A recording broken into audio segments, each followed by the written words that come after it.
Credit card ద్వారా నగదు withdrawal మీకు తెలియని నిజాలు. హలో ఫ్రెండ్స్, స్వాగతం మీ సుశాంత్ అకౌంట్స్ యూట్యూబ్ ఛానల్ కు. ఈ రోజు మనం చాలా ప్రాధాన్యత ఉన్న విషయాన్ని చర్చించబోతున్నాం. క్రెడిట్ కార్డుల ద్వారా నగదు తీసుకోవడం.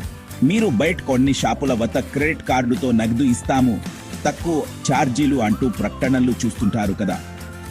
ఇవి సురక్షితమా లేదా నష్టకరమా అన్నదానిపై పూర్తి వివరాలతో ఇప్పుడు మీకు చెబుతాను.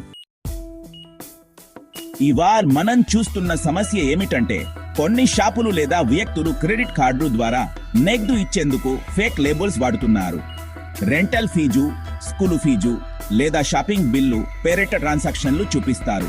అయితే ఈ లావాదేవీలను బ్యాంకులు క్యాష్ అడ్వాన్స్ గా పరిగణిస్తాయి. దీనివల్ల మీరు అనేక రకాల సమస్యలను ఎదుర్కొంటారు. ఈ విధంగా నగదు తీసుకోవడం వల్ల కలిగే ప్రధాన నష్టాలు: అధిక వడ్డీ రేట్లు. క్రెడిట్ కార్డు ద్వారా తీసుకున్న నగదుపై 36 నుండి 48% వడ్డీ ఉంటుంది. రెండవది, క్రెడిట్ స్కోర్ పతనం. అధిక బకాయిలు ఉంటే మీ క్రెడిట్ స్కోర్ దెబ్బతింటుంది.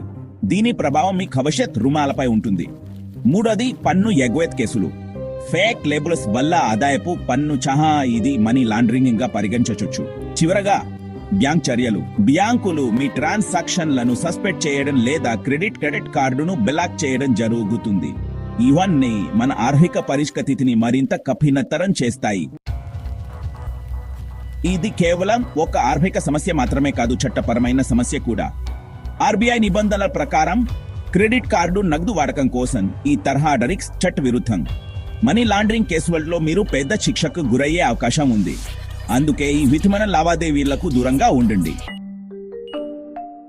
మై క్రెడిట్ కార్డులను ఎలా ఉపయోగించాలి? నగదు అవసరం ఉంటే బ్యాంకు ఆప్షన్లు లీగల్ గా వాడండి.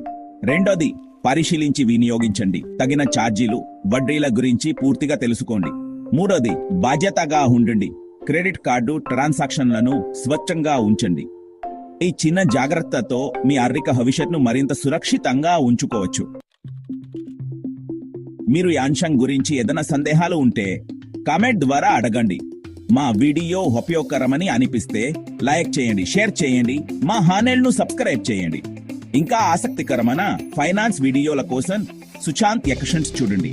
మీ సమరవంతమైన ఆర్థిక జీవితం కోసమే మేమున్నాం. ధన్యవాదాలు.